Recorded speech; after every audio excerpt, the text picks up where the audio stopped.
আসসালামু আলাইকুম এভরিওয়ান, সবাই কেমন আছেন? আশা করি সবাই ভালো আছেন।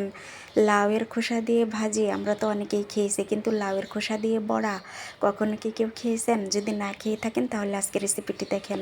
তো লাউয়ের খোসার এই বড়া বানানোর জন্য প্রথমে আমি নিয়েছি লাউয়ের খোসা আর নিয়েছি একটা আলু।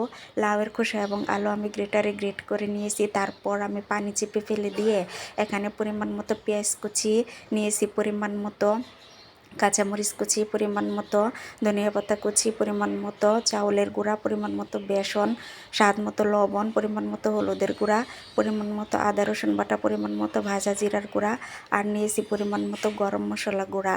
এখন সবগুলো উপকরণ আমি ভালোভাবে মেখে নিয়েছি। তারপর চুলায় আমি একটা প্যান বসিয়ে দিয়ে তাতে পরিমাণ মতো তেল দিয়ে আমি বড়াগুলো এভাবে মুচমুচে করে ভেজে নিয়েছি।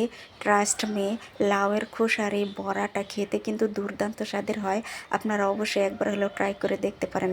সবাই অনেক অনেক ভালো থাকবেন। টাটা।